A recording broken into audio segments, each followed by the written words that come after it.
Election क्या है ये आप सबको पता है, क्योंकि आज इलेक्शन से कहीं ना कहीं सिर्फ पॉलिटिकल वर्कर नहीं, कोई पदाधिकारी नहीं, बल्कि आम इंसान जो है तो इससे जुड़ा हुआ है। और इसी इलेक्शन की वजह से जो है आज पूरा मुल्क जो बेरोजगारी, जो कर्जबाजारी के अंदर ढकेला जा रहा है, जो भारतीय जनता पार्टी आज जो इस मुल्क के ऊपर हुकूमत कर रही है, इसी इलेक्शन की वजह से। ऐसा क्यों होता? इलेक्शन क्या है? इलेक्शन कोई पार्टी के लिए सिर्फ एक इलेक्शन नहीं होता है। उस इलेक्शन की जान, उस पार्टी की जान जो है तो वर्कर होता है, और उसके बाद में उसी वर्कर के दम पे, उसी वर्कर की मेहनत से, उसी पार्टी के वर्कर की लगन से वो वोटर्स को लेकर आता है, और उस पार्टी का जो भी उम्मीदवार हो उस इलेक्शन में जो है तो कामयाब होता है।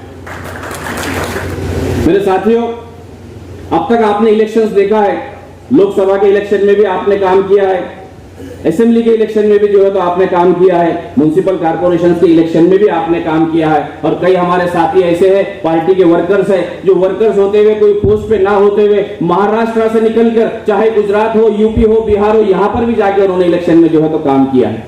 काफी लोगों को तजुर्बा है। लेकिन अब यहां से जो औरंगाबाद म्युनिसिपल कॉर्पोरेशन के इलेक्शन होने जा रहे हैं, वो उस इलेक्शन से जो है तो मुख्तलिफ होंगे, वो अलग होंगे, उसका क्राइटेरिया अलग होगा। अब तक हम करते जो इलेक्शन के अंदर हिस्सा लेते थे, जिस इलेक्शन के अंदर हम काम करते थे, वो इलेक्शन जो है सिंगल वार्ड, सिंगल कैंडिडेट का इलेक्शन हुआ करता था। लेकिन अब इसको गवर्नमेंट ने जो है तो बदल दिया है। अब हमारे पास में पैनल सिस्टम आ गया है, प्रभाग पद्धति हमारे पास में आ गई है।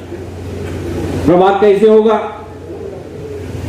115 वार्ड हमारे पास औरंगाबाद शहर में है, 115 वार्ड का इक्वल डिस्ट्रीब्यूशन किया जाएगा। महानगर पालिका होने से मैक्सिमम वार्ड, ज्यादा से ज्यादा वार्ड 99%, 95% वार्ड जो है तो हमारे 3 वार्ड का एक प्रभाग बनेगा। मतलब 3 वार्डों को मिलाकर एक प्रभाग बनाया जाएगा। लेकिन कौन से वार्ड? जो 2015 में थे वो वार्ड नहीं, जो 2020 में बने थे वो वार्ड नहीं। अब फिर से ये प्रोसेस चालू होगा, क्योंकि सिंगल वार्ड के हिसाब से जो है तो प्रभाग पद्धति जो बनी थी, जो वार्ड बना था, जो रिजर्वेशन हुआ था, अब वो पूरी तरीके से खत्म हो जाएगा। अब यहां से नया प्रोसेस जो है तो चालू होने जा रहा है। कच्चा आराखड़ा बनेगा, नए वार्डों की जो है तो रचना होगी, नई बॉर्डर्स जो है तो शक्ल दी जाएगी, इक्वल डिस्ट्रीब्यूशन के हिसाब से पॉपुलेशन। लेकिन पॉपुलेशन 2011 की जो है तो पकड़ी जाएगी। सेंसस जो हुआ था, जो जनगणना हुई थी 2011 में हुई थी, 2011 के बाद में जनगणना नहीं हुई, सेंसस नहीं हुआ, इसीलिए 2011 की। लेकिन दिक्कत यह है, 2011 के अंदर जिस वार्ड की, जिस मोहल्ले की आबादी अगर 5000 थी, अगर 10,000 थी, अब जाके वो कम से कम 25,000, 20,000 के आसपास हो गई है। आपको दिखेंगे पिछली मर्तबा जो इलेक्शन हुए थे, कोई 2000 वोट लेकर चुनकर आ गया, कोई 3000 वोट लेकर चुनकर आ गया। लेकिन अब आबादी बहुत ज्यादा है। आबादी तो आपको दिखाई जाएगी 10,000 है, लेकिन वहां पे वोटर्स कम से कम 17,000, 18,000, 19,000 के आसपास में जो है तो वोटर्स हो गए एक एक वार्ड में। प्रभाग पद्धति 3 वार्ड को मिलाया जाएगा। जो Maharashtra election commission municipal corporation को डायरेक्शन देगा, आप नॉर्थ से वेस्ट जाइए, वेस्ट से ईस्ट जाइए, या ईस्ट से जो है तो साउथ जाइए, साउथ से वेस्ट जाइए, या नॉर्थ से ईस्ट जाकर वेस्ट जाइए, इस तरीके से डायरेक्शन दिया जाएगा। वो डायरेक्शन आपको सोचने की जरूरत नहीं है, वो अधिकारी है, म्युनिसिपल कॉर्पोरेशन के लोग हैं, वो सोचेंगे, उसके ऊपर काम करेंगे। लेकिन आपको उस दायरे को, उस डायरेक्शन को जो पार्टी के पदाधिकारी होंगे उनको उसके ऊपर नजर रखनी है। क्यों? कि हो सकता है जो डायरेक्शन इलेक्शन कमीशन ने दिया है उससे हटकर जो पिछली मर्तबा हुआ था उसको हाई कोर्ट में चैलेंज किया गया, वही मैटर अब भी सुप्रीम कोर्ट में है, और सुप्रीम कोर्ट ने पूरे प्रोसेस को स्टेट कर दिया, क्योंकि कुछ ना कुछ उसके अंदर गलत हुआ। अगर वार्ड की रचना गलत होगी, आपकी वार्ड की बॉर्डर्स अगर गलत होगी, तो आपका रिजर्वेशन बदलेगा, आपका रिजर्वेशन बदलेगा। मिसाल है आरिफ कॉलोनी वार्ड, वो ऐसी हो गया। क्यों ऐसी हुआ? हाँ, तो ऐसी वोटर्स बहुत कम है। टाउन हॉल ऐसी होना चाहिए था, बड़कल गेट ऐसी होना चाहिए था, एकनाथ नगर ऐसी होना चाहिए था, अंबेडकर नगर ऐसी होना चाहिए था, वो ऐसी नहीं हुआ, ये ऐसी क्यों हो गया? क्योंकि वार्ड की रचना गलत हुई। और वार्ड की रचना करते टाइम में हमने जो है तो उसके ऊपर तवज्जो नहीं दी, हमने उस पर ऑब्जेक्शन नहीं डाला, हमारा ऑब्जेक्शन जो है तो नहीं था, इसके लिए जो है तो वो ग्रांट हो गया, वो मंजूर हो गया और रिजर्वेशन गलत हो गया। तो इसके ऊपर भी जो है तो नजर रखना पड़ेगी। ये आपका काम नहीं है, लेकिन जो पार्टी के पदाधिकारी रहेंगे, जो ऑफिस बेयर्स रहेंगे, जो उनके लिए है, उनको इसके ऊपर जो है तो नजर रखनी पड़ेगी। वार्ड बनने के बाद में जो डायरेक्शन सिलेक्शन कमीशन के आएंगे, 3 वार्डों को मिलाया जाएगा। 115 वार्ड हमारे पास में है, शायद 36 प्रभाग बनेंगे, 36 प्रभाग बनेंगे, 37 बनेंगे, लेकिन 36 प्रभाग के बाद में एक जो प्रभाग रहेगा या तो 4 वार्ड का बनेगा या 2-2 वार्ड के 2 करना पड़ेंगे। इस तरीके से 38 बनेंगे, 37 बनेंगे, लेकिन लॉजिक ये है 37 बनेंगे। अब आपके 115 वार्ड जो है 37 वार्ड में तब्दील हो गए। एक वार्ड में वोटर्स हुआ करते थे 10,000, हम एक वार्ड में काम करते थे, अब वोटर्स हो गए 30,000। और जब तक मतदार यादी बनेगी, जब तक वो कम से कम 36 से 40,000 के आसपास जो है तो पहुंच जाएंगे। इलेक्शन वर्कर्स और वोटर्स का इलेक्शन होता है। वो पार्टी का वर्कर्स जो जी तोड़ के मेहनत करेगा, जो ईमानदारी से जो उसे जिम्मेदारी दी गई, वो जिम्मेदारी को पूरा करेगा, तभी उस पार्टी का कैंडिडेट जो है तो जीतेगा। फिर रिजल्ट आ गया वर्कर के ऊपर। इसलिए वर्कर मजबूत होना चाहिए, वर्कर को नॉलेज होना चाहिए, वर्कर्स को मतदार यादी उसका नॉलेज होना चाहिए। जितने वार्ड सदस्य होंगे, जो ब्लॉक के प्रेसिडेंट्स होंगे या वार्ड के प्रेसिडेंट होंगे, उनको ये जरूरी है कि उन्होंने जो है विधानसभा की जो बूथ की यादें होती है उसकी प्रेसिडेंट जो है तो बनाया जाए।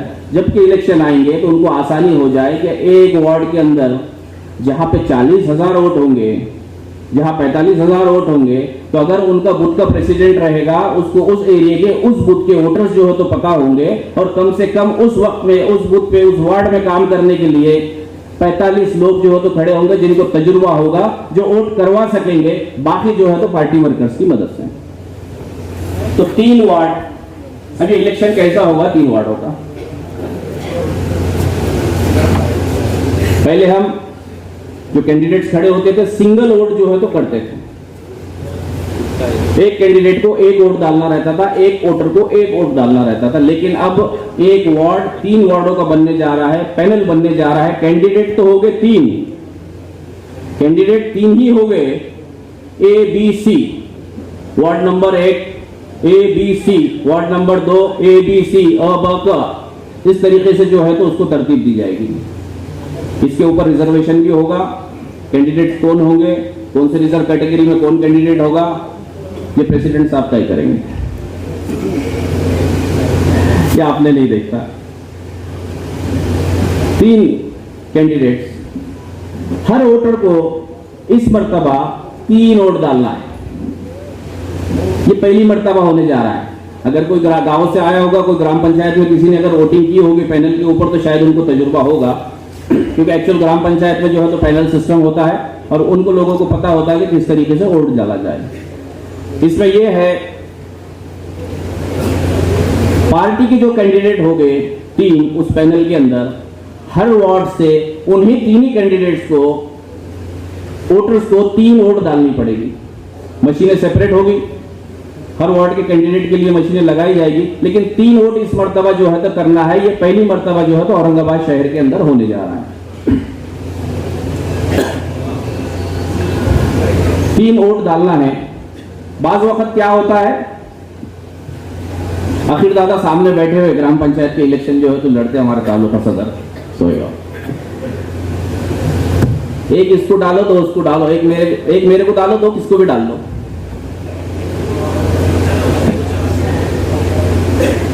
जमीर खादरी बोल रहे एक मेरे को डालो, बाकी 2 किसको मत डालो। ऐसा नहीं चलेगा। ढगे साहब बोल रहे एडके साहब मेरे साथ में, दो हमको डालो, एक किसको भी डाल लो। ये नहीं चलेगा, ये पार्टी नहीं है। आपको 3 वोट एक ही सिंबल के ऊपर जो है तो डलाने पड़ेंगे, ताकि आपका पूरा का पूरा पैनल जो है तो इलेक्टेड होकर आए और 3 सीटें आपकी जो है तो वहां से निकले। ये अगर कोई सोचता है मैं पावरफुल हूं, मैं पैसा खर्चा करूंगा, मैं अपने जो है तो सोर्सेस यूज करूंगा और चुन के आ जाऊंगा, तो अब ये आसान नहीं है। एक वार्ड में मतदार यादी के अंदर कम से कम 40,000 से ज्यादा जो है तो वोटर्स होंगे। पिछली मर्तबा 2,000 3,000 लेकर कैंडिडेट चुनकर आते थे।